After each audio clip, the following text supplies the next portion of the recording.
Today, I'm going to teach you how to take effortless notes while reading.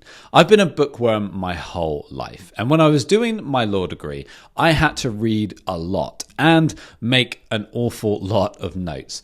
During that time, I developed a strategic way to get the most out of reading. In this video, I'll share my 6-step process for making note-taking effortless. For the first step, you need to get your note-taking accessories ready. Whether it's a notebook, pen, or highlighter, make sure you're equipped and ready before you start reading.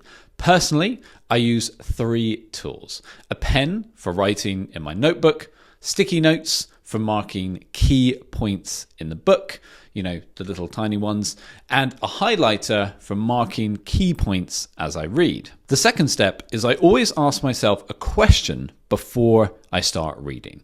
And this is perhaps the most important point I've learned over the past couple of years. Always start with a specific question in mind. What are you going to learn, or what do you want to learn from what you are reading? You are more likely to remember something that answers a question you had.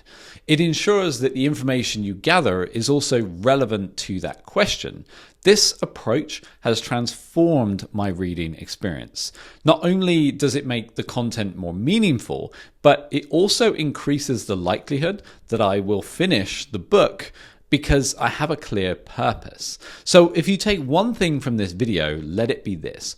Always have a question in mind before starting a book or reading an article. The third step I take is to highlight key points. So while reading, I will highlight or jot down ideas that resonate with me, whether it's in the margins or directly in the book. Just staying engaged is key. And a pro tip here as well is make sure to read the full page before highlighting or taking notes. Right? This is going to prevent you from over highlighting, which often dilutes the value of your notes.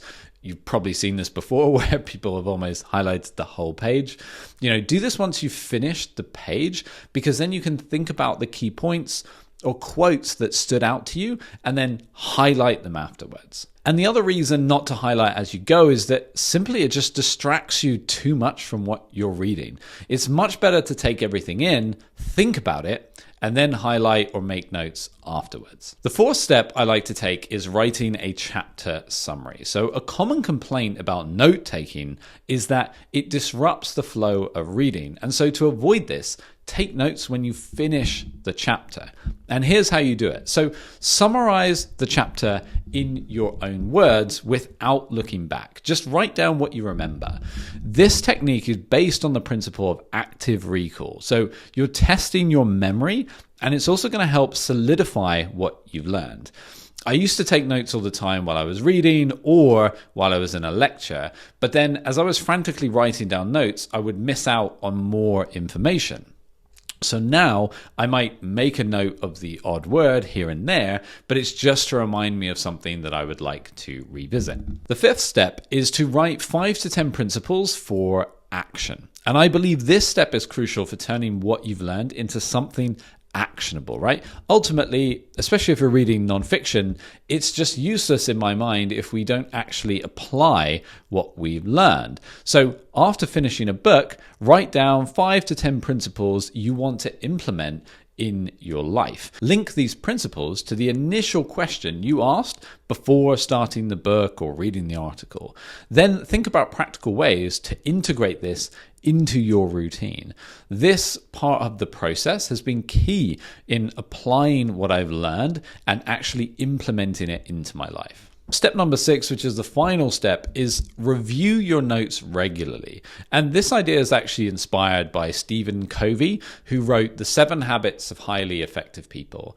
And specifically, the habit is sharpening the saw, right? To make the most of your notes, you have to actually set time aside every week to read and review them. I like to use Sunday evenings for this, as I prepare for the week ahead. And during these review sessions, I transfer my handwritten notes into Notion, on my computer. I will often tag topics or ideas that, I'd like to research further. And then I will organize notes in preparation for a future project. So, for example, a book that I am writing on. And ultimately, whatever medium you use, whether it's physical or digital, you need to make reviewing your notes a regular habit. So there you have my 6-step process to make note-taking effortless. And what's most important about taking notes is that you take notes by hand because it actually changes your brain, as I explain in this video, which is on screen now.